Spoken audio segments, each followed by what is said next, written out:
Il peut y avoir des réactions, bien sûr, parmi nos invités intervenants, mais je voudrais maintenant donner la parole dans la salle. Et c'est Jérôme qui va faire ce boulot difficile de sélectionner parmi les nombreuses mains qui se lèvent. Oui. Donc, on va donner tout de suite la parole à Zined, que je vois debout depuis un petit moment et qui souhaite prendre la parole. Vas-y, Jérôme.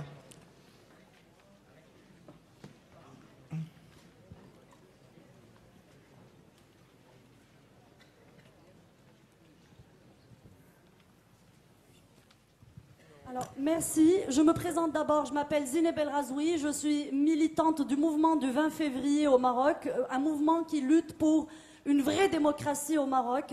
Je suis cofondatrice du mouvement du Mali, le mouvement alternatif pour les libertés individuelles au Maroc, qui a maintes fois subi la répression du régime. Je suis une journaliste au chômage au Maroc après la fermeture du support où je travaillais par le régime et dont voici le directeur, qui est l'auteur d'un livre censuré au Maroc parce que c'est un livre qui parle du roi du Maroc et qui est un homme accusé qui vient d'être inculpé il y a quelques mois pour le vol d'un ordinateur qui lui appartient. Et j'ai été inculpée du même coup avec lui pour prostitution. Voilà.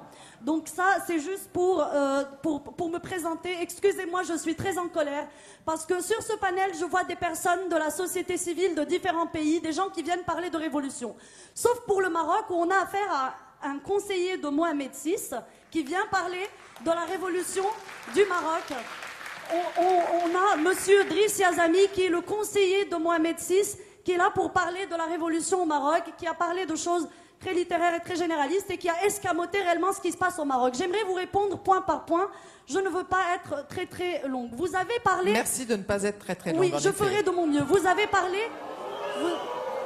Vous avez parlé de la transition qui aurait commencé au Maroc depuis 99, depuis l'avènement de Mohamed VI. En 99, au Maroc, on nous a dit maintenant Hassan II est mort, vous êtes en démocratie. Et c'est ceci la doctrine officielle de l'État marocain. Vous avez parlé de l'instance équité et réconciliation au sein de laquelle vous avez siégé. Le rapport général de cette instance n'a jamais intégralement été rendu public. Les passages sur Ben Barka et les fausses publiques n'ont jamais été rendus publics. Par ailleurs, les recommandations de l'instance équité et réconciliation, aucune de ces recommandations n'est jamais entrée en vigueur. Vous avez parlé de la Moudawana, du code de la famille. Moi, en tant que femme marocaine, j'explique que ce texte est tout sauf égalitaire. J'hérite toujours la moitié de ce que vous, en tant qu'homme marocain, héritez, même si je paye mon café au même prix. Moi, en tant que Marocaine athée, l'État du Maroc m'interdit d'épouser l'homme de mon choix. Cet homme est obligé de se convertir à l'islam et je passe d'autres inégalités. Je parle aussi de... Vous avez aussi parlé d'un pas qui serait remarquable selon vous, qui est l'instance contre la corruption. Je précise que Transparency International, leur remise de prix cette année a été interdite par le régime marocain 3 fois de suite.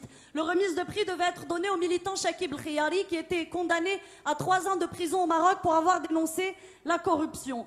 Vous-même, monsieur Yazami, vous, depuis le début du mouvement du 20 février, notre mouvement a été traité par l'État marocain. Je passe les tabassages, je passe tous ceux qui ont été dans le coma, je passe les morts. Et là, je rappelle, Kamal Ammari, mort, assassiné par le régime à Asfi.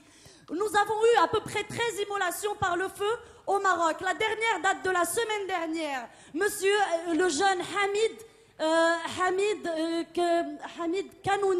Hamid Kanouni, 30 ans, immolé par le feu le 7 août à Berkane, décédé le 9 août. Fedwa Al-Aroui, immolé par le feu à Souq Sebt le 21 février, décédé le 23 février, victime de sa condition de mère célibataire, traitée de pute par le Mokadem de la ville, parce qu'elle est mère célibataire et qui s'est immolée publiquement par le feu. Il existe une vidéo de 3 minutes de sa mort qui est juste insupportable. Où étiez-vous en tant que turiféraire des droits de l'homme à ce moment-là? Et je passe le reste. Le 15 mai, le dimanche 15 mai, nous avons été tabassés aux portes de Rabat. Nous avons été manifestés contre le bagne secret de Temara, qui figure dans les rapports de Human Rights Watch. d'Amnesty International, la prison verte de Témara qui est un secret de Polichinelle, où des centaines ou peut-être des milliers de personnes sont passées, avec des témoignages de personnes qui ont été violées par des tessons de bouteilles, des enfants en bas âge. Et là, il y a le fils, comment il s'appelle l'islamiste là? Le fils, enfin vous connaissez son cas, sa mère n'arrête pas de le dénoncer. La Grande-Bretagne a dédommagé monsieur Mohamed Binyam, un Éthiopien qui s'est fait taillader le pénis à Témara. Et le Maroc continue de dire que cette prison n'existe pas. Vous-même, le 15 mai, vous êtes allé dans cette prison au moment où nous devions manifester sur les ordres de l'État marocain et vous avez dit que vous n'avez rien constaté. Alors que cette prison existe dans les rapports et les témoignages. Et vous le savez très très bien. D'accord? Donc maintenant, j'aimerais que vous nous disiez si le bagne de Témara existe ou pas. J'aimerais bien que vous répondiez sur ça. Pour ne pas faire long, vous êtes le conseiller de Mohamed VI, 7e monarque, 7e tête couronnée la plus riche du monde après les monarchies pétrolières d'Arabie Saoudite. Mais quand vous ramenez le PIB de ces pays au PIB marocain, vous le retrouvez vite en tête. Ce monarque que vous dites qui est là depuis 14 siècles. Jusqu'à récemment, il possédait 60% de la capitalisation boursière marocaine. Il est dans l'agroalimentaire, dans la téléphonie, dans les assurances, dans l'immobilier, dans l'hôtellerie. Il est partout. D'accord? Quelle est la différence aujourd'hui entre Ben Ali et Mohamed VI? Est-ce qu'on aurait reçu un conseiller de Ben Ali pour parler de la révolution tunisienne? Est-ce que ça se serait passé? D'accord? Donc, vous, juste pour conclure, la constitution marocaine est un simulacre. C'est une constitution qui consacre l'islam religion d'État, le droit divin, où il n'y a pas d'égalité homme-femme. Est-ce que vous pouvez conclure, Zineb, je vais conclure très rapidement. Où il n'y a pas... D'accord? Cette constitution n'a pas été faite par une constituante comme le demandait le peuple marocain. Elle a été faite par 18 personnes, dont vous, qui ont été nommées par le roi, qui n'ont aucune légitimité de représentativité du peuple marocain. C'est une constitution cocotte-minute concoctée en 3 mois dans les arcanes du palais royal. On a eu 10 jours pour la voter, pour la soumettre à référendum. Elle a été votée à 99% de oui, ce qui est un score digne de la Corée du Nord. D'accord? Donc, ne venez pas nous parler de démocratie, monsieur le conseiller du roi. Ok, voilà. Merci Zineb.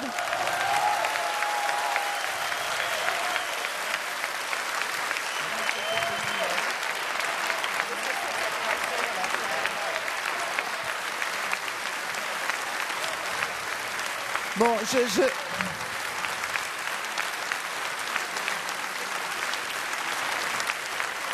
Non mais écoutez, moi j'adore les ambiances chaudes.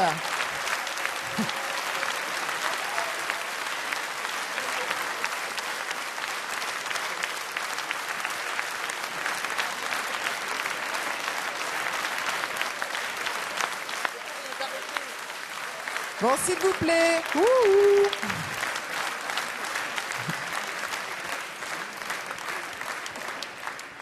Bon voilà, moi j'aime bien les ambiances chaudes et les discours enflammés, mais je me dois, parce que je me dois de vous dire 2 mots sur les raisons pour lesquelles Driss Eliazami est ici invité à ce panel sur les révolutions arabes. Driss Eliazami, il est non seulement le président du Conseil national des droits de l'homme au Maroc, il est également le président de la Fondation euro-méditerranéenne pour les droits de l'homme et c'est une personnalité tout à fait incontournable avec laquelle le groupe des Verts, depuis de très nombreuses années, a mené des combats extrêmement essentiels, très importants, et qui a été toujours aux côtés du groupe des Verts au Parlement européen pour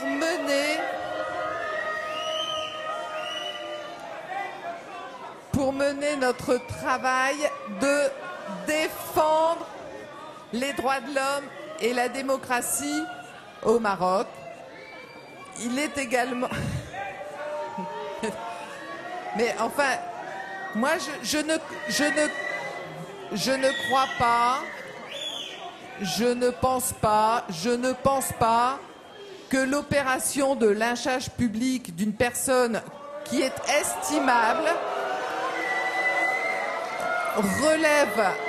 relève d'un débat démocratique et soit une preuve de maturité politique. Alors maintenant, je vais donner la parole à Driss Eliazami, qui va répondre ce qu'il veut d'ailleurs.